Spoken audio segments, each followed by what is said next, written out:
Hello everyone, कैसे हैं आप सब।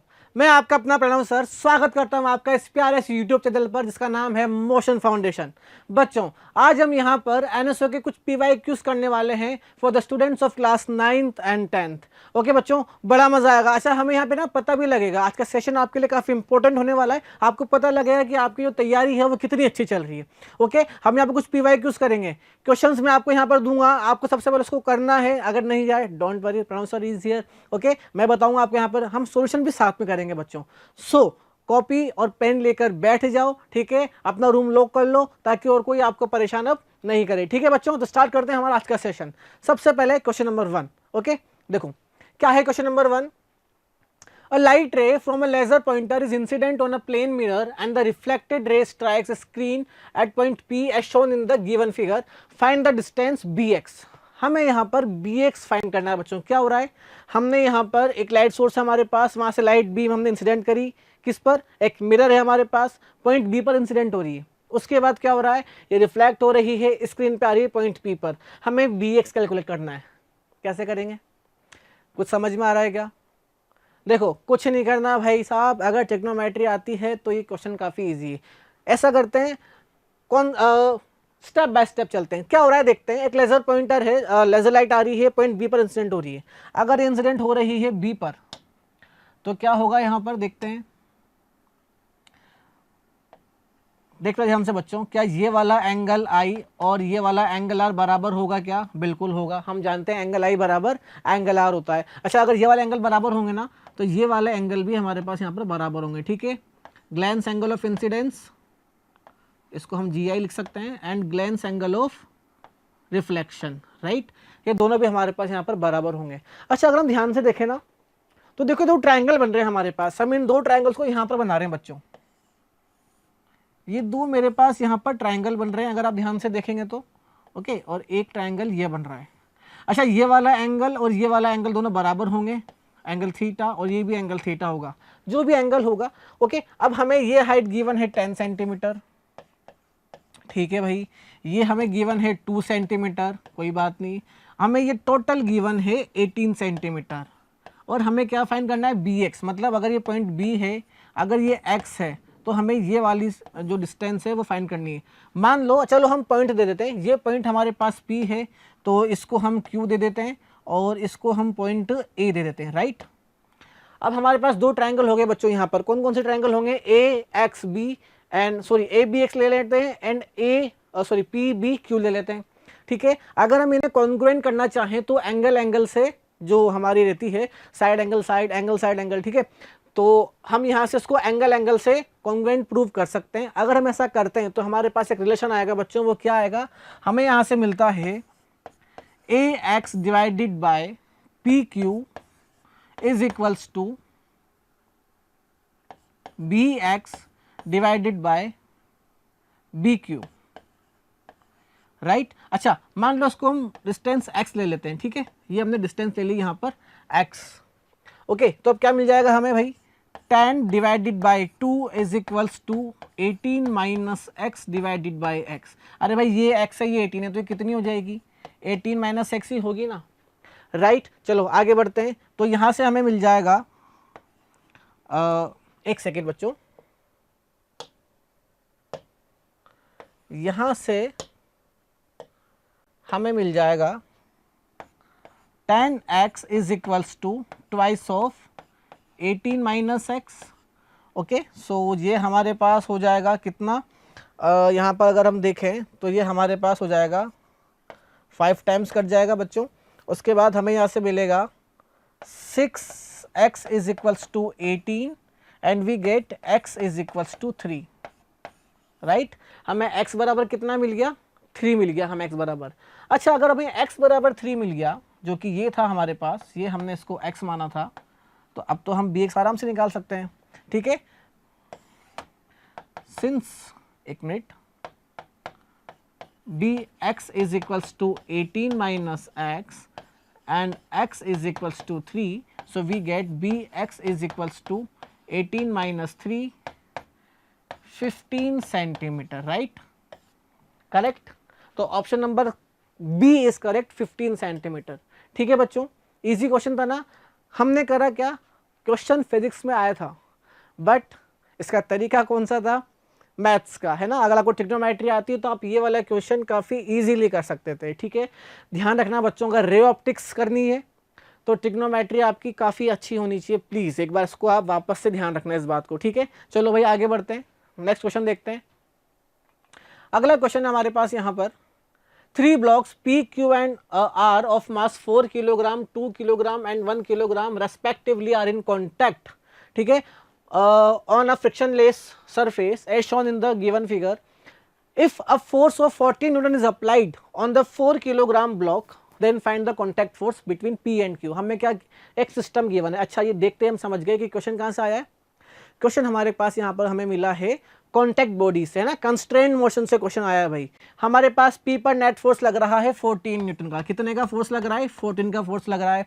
अच्छा अब हमें क्या निकालना है, हमें पी और क्यू के बीच लगने वाला फोर्स निकालना है। कौन सा फोर्स, कॉन्टैक्ट फोर्स निकालना है, मतलब नॉर्मल फोर्स निकालना है, ठीक है। निकाल लेंगे भाई। सबसे पहले क्या करते थे हम, याद करो, सबसे पहले हम यहाँ पर बनाते थे इसका एफबीडी बना के हम इनकी इक्वेशंस बनाते थे और इक्वेशंस को इक्वेट करके हम हमारा आंसर लाते थे, ठीक है। अगर हम एफबीडी की बात करें तो अगर मैं पी का एफबीडी बनाऊं बच्चों, तो पी के लिए मेरे पास क्या होगा, इधर की तरफ फोर्स लग रहा है 14 न्यूटन, तो नॉर्मल फोर्स कहाँ लगेगा, कुछ इस तरफ लगेगा यहाँ पर, ठीक है। तो ये मैंने बना दिया भाई साहब नॉर्मल N1, राइट, ये नॉर्मल N1 हो गया, कोई दिक्कत वाली बात नहीं है, ईजी है।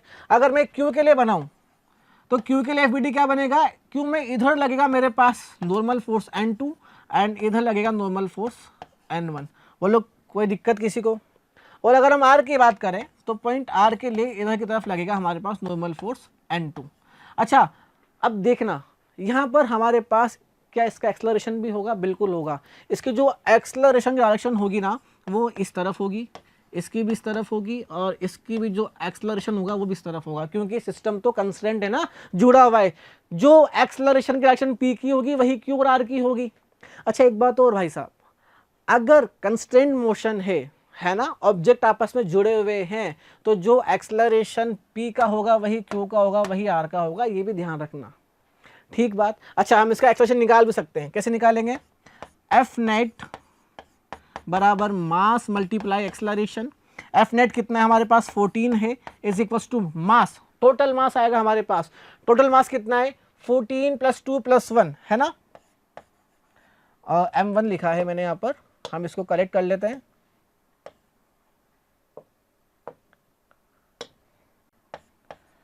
सॉरी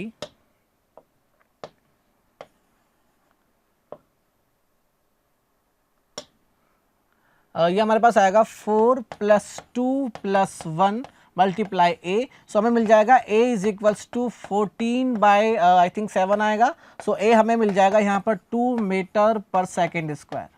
मतलब क्या समझे कि body P, Q and R तीनों का एक्सलेशन कैसा होगा, 2 मीटर/सेकंड² होगा। अब हमें क्या निकालना है, हमें निकालना है यहाँ पर सिर्फ और सिर्फ कॉन्टैक्ट फोर्स।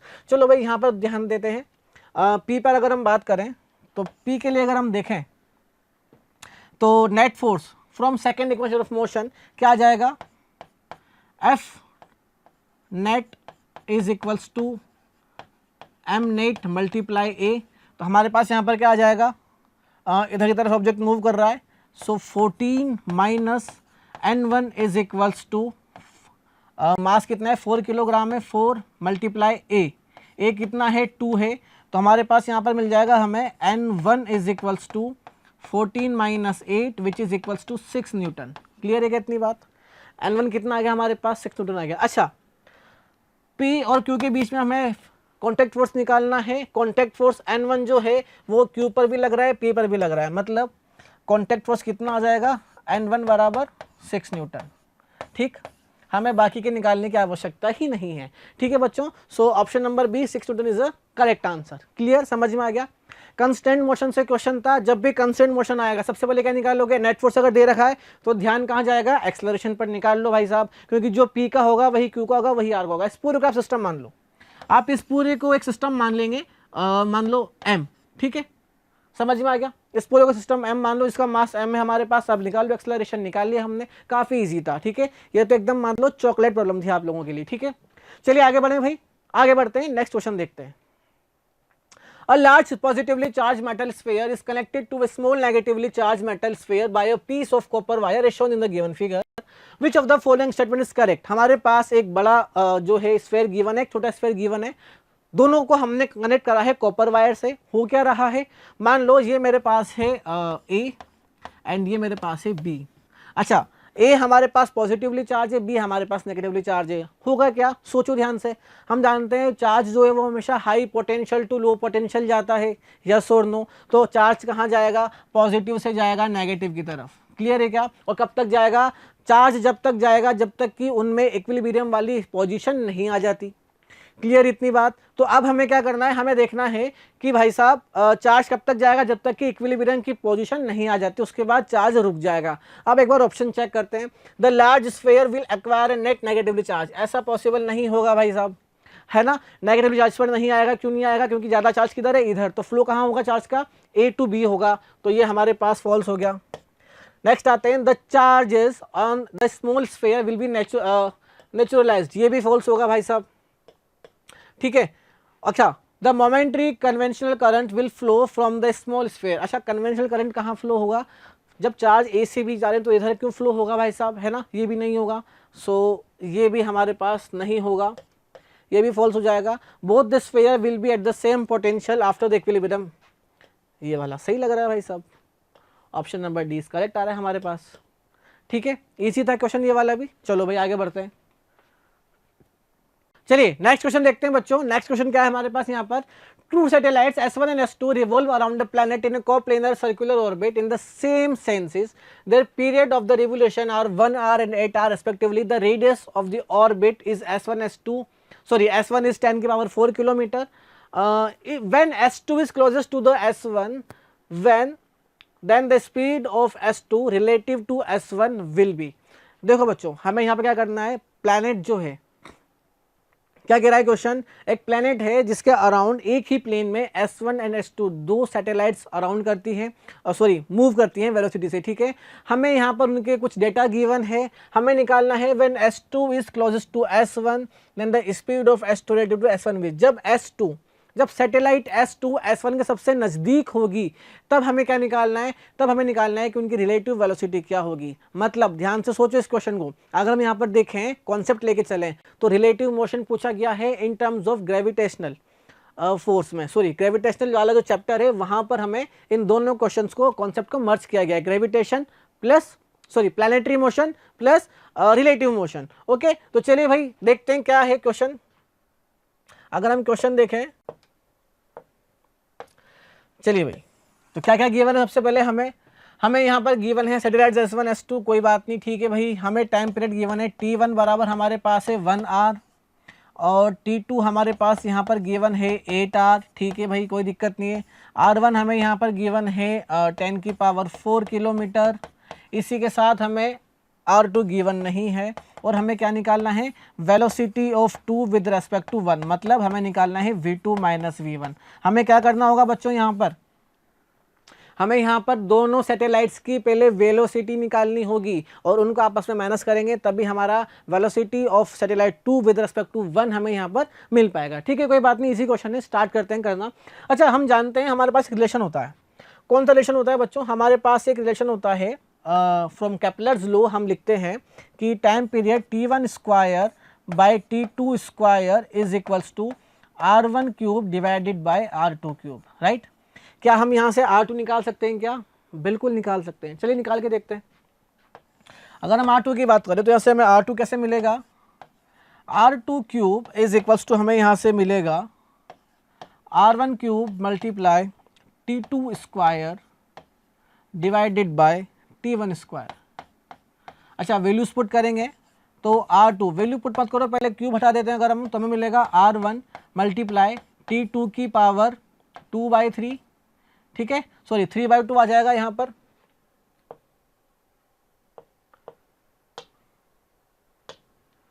ओके, हाँ, पूरी पावर में आएगा ना क्यूब, अंडर रूट क्यूब आएगा, ठीक है। तो ठीक है, 2/3 आ जाएगा और डिवाइडेड बाय T1 की पावर 2/3 मिल जाएगा, राइट। इजी है क्या, ओके, तो अगर हम यहाँ पर वैल्यूज पुट करें तो हमें मिलेगा R2 is equal to R1 कितना था 10 की पावर 4 मल्टीप्लाई 8 की पावर 2/3 डिवाइडेड बाई, तो 1 ही आ जाएगा, 1 की पावर 2/3, तो हमें मिल जाएगा R2 is equals to 4 into 10 की पावर 4 किलोमीटर, राइट। चलो भाई R2 मिल गया।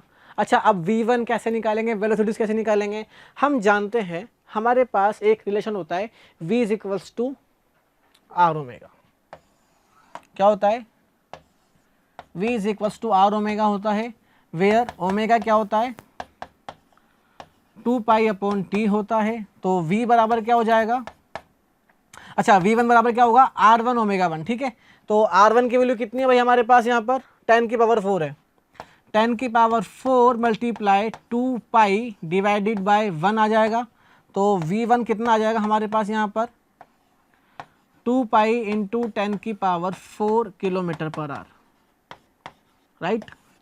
ऐसे ही हम निकालेंगे V2। क्या निकालेंगे? V2। अगर हम V2 की बात करते हैं तो हमें मिल जाएगा V2 is equals to R2 omega और omega 2। So V2 is equals to R2 की वैल्यू कितनी है 4 इंटू 10 की power 4 into 2 pi divided by T2। तो V2 बराबर हमें मिल जाएगा यहाँ से 4 इंटू 10 की power 4 into 2 pi divided by, ये कितना था 8 था क्या हमारे पास? बिल्कुल था। सो 2 4 जा 8 और 4 जा 4, तो हमें मिलेगा V2 बराबर 10 की power 4 pi kilometre per our. अच्छा, हमें निकालना था रिलेटिव वेलोसिटी ना, तो V21 निकालना था, तो क्या जाएगा V2 माइनस V1 आएगा, बिल्कुल आएगा। तो साहब V21 बराबर क्या हो जाएगा पाई 10 की पावर 4 माइनस V1 कितना था 2 पाई इंटू 10 की पावर 4 किलोमीटर पर आवर, यही था क्या? है ना, यही था बच्चों। तो V21 हमारे पास क्या आ जाएगा, ये हमारे पास आ जाएगा पाई मल्टीप्लाई 10 की power 4 kilometre per hour, right. So अगर हम देखें तो ऑप्शन कौन सा करेक्ट होगा हमारे पास, पाई इंटू 10 की power 4 kilometre per our. Option number A हमारे पास जो होगा वो एकदम करेक्ट आएगा, ठीक है बच्चों। कोई दिक्कत यहाँ पर किसी को? ओके। अच्छा, 1 मिनट रुकना बच्चों, 8 आएगा, 2 4 जा 8 और 4 जा 1, ठीक है ना। चलिए ठीक है, आगे बढ़ते हैं बच्चों, नेक्स्ट क्वेश्चन देखते हैं। चलो भाई नेक्स्ट क्वेश्चन देखते हैं। अब हम नेक्स्ट क्वेश्चन हमारे पास यहाँ पर, an object of mass m travelling to the right with velocity 2v with collides with another object of mass 2m traveling to the left with velocity 3v as in the figure. After the collision the object sticks together. देखो कुछ नहीं हो रहा यार, एक object का मास m है, एक का मास 2m है। जिसका मास m है वो 2v वेलोसिटी से इस तरफ मूव कर रहा है, दूसरा ऑब्जेक्ट इस तरफ मूव कर रहा है, दोनों कोलाइड करते हैं और आपस में स्टिक हो जाते हैं। हमें क्या फाइंड करना है, total momentum and kinetic energy. Easy question आप लोग कर लोगे क्या? मुझे कमेंट में बताओ जल्दी से आंसर क्या आएगा। देखो हमें यहाँ पर मोमेंटम निकालना है और काइनेटिक एनर्जी निकालनी है। नेट मोमेंटम क्या होता है हम जानते हैं ना, P बराबर mv होता है, और यहाँ पर दो ऑब्जेक्ट है मतलब दो मोमेंटम होंगे, इसका मोमेंटम P1 होगा, इसका मोमेंटम P2 होगा। अच्छा, साइन कन्वेंशन का ध्यान रखना भाई, यहाँ पर हम इधर वाले को पॉजिटिव लेके चलेंगे, इस डायरेक्शन को नेगेटिव लेके चलेंगे, मतलब वेलोसिटी टुवर्ड्स वेस्ट कैसी हो जाएगी, नेगेटिव हो जाएगी। वेलोसिटी टुवर्ड्स ईस्ट कैसी होगी हमारे लिए, पॉजिटिव होगी, ठीक। अच्छा, तो P नेट बराबर P1 प्लस P2 आ जाएगा, बिल्कुल आ जाएगा। P1 कितना हो जाएगा M1v1 प्लस M2v2। M1 कितना है भाई, M है, तो m into twice of v plus twice of m minus thrice of v। ये माइनस क्यों लिखा मैंने, क्योंकि डायरेक्शन अपोजिट है बच्चों। सो हमें यहाँ से मिल जाएगा twice of M V minus 6 mv तो नेट मोमेंटम मुझे मिल जाएगा P total is equals to minus का 4mv, वेयर ध्यान देने वाली बात क्या है, negative sign shows direction only, लिख लेना, negative sign shows direction only, that's it, ठीक है, और कोई दिक्कत वाली बात यहाँ पे नहीं है। तो साहब एक तो हमारा निकल गया 4mv, ठीक। अच्छा अगर ये 4mv आ गया ना तो ये आंसर करेक्ट है, पर एक चक्कर है, नीचे भी 4mv गिवन है ना। हाँ तो मतलब हमें ये भी क्रॉस वेरीफाई करना होगा। मान लो जब दोनों ऑब्जेक्ट आपस में स्टिक हो जाते हैं तो वो किसी वेलोसिटी u मीटर पर सेकंड से मूव कर रहे हैं, ठीक है। हमने मान लिया कि दोनों ऑब्जेक्ट जब स्टिक हुए, जब दोनों ऑब्जेक्ट आपस में स्टिक हुए तो ये m था, ये 2m था, राइट। वह किसी वेलोसिटी u मीटर पर सेकंड से मूव कर रहे होंगे, ठीक है। और हम ये मान के चलते हैं कि अच्छा हालांकि वो इधर की तरफ मूव कर रहे हैं ना, चलो ठीक है, वो मूव कर रहे हैं इस तरफ, और अगर ऐसे मूव करेंगे तो माइनस u मीटर पर सेकंड इनकी वेलोसिटी होगी, कोई दिक्कत नहीं किसी को। चलो तो हमें निकालना है काइनेटिक एनर्जी, हम जानते हैं ये होती है हाफ mv², राइट। बट हमारे पास v तो है नहीं, चलो v निकाल लेते हैं। अगर हम v निकालना चाहें तो कैसे निकालेंगे, निकाल सकते हैं भाई, p इनिशियल बराबर p फाइनल होता है मोमेंटम का, होता है ना। यहाँ पे मोमेंटम कितना हो जाएगा, जब दोनों स्टिक होंगे तो p फाइनल हमारे पास कितना आ जाएगा, 3m आ जाएगा और मल्टीप्लाई u आ जाएगा, ठीक है, माइनस का 3mu आ जाएगा। और पहले मोमेंटम कितना था, माइनस का 4mu, राइट। तो कितना आ जाएगा, माइनस का 3mu बराबर माइनस का 4mv आ जाएगा। माइनस से माइनस कैंसिल आउट, m से m कैंसिल आउट, बच्चों v बराबर, अच्छा मुझे u बराबर क्या मिल गया, 4/3v मिला, राइट। काइनेटिक एनर्जी कितनी आ जाएगी, काइनेटिक एनर्जी मेरे पास यहाँ पर आ जाएगी हाफ mv², तो हाफ मल्टीप्लाई मास किसका लूँगा, इसका लूँगा, नेट मास कितना आ जाएगा 3m मल्टीप्लाई v², मतलब 4/3 का होल स्क्वायर डिवाइड v आ जाएगा, ठीक है, v²।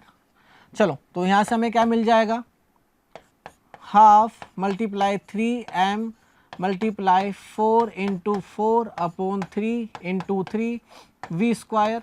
अच्छा एक 3 से 1 3 कैंसिल आउट, इससे 2 कैंसिल आउट, तो क्या मिल जाएगा हमें, काइनेटिक एनर्जी हमें यहाँ से मिलेगी भाई 8/3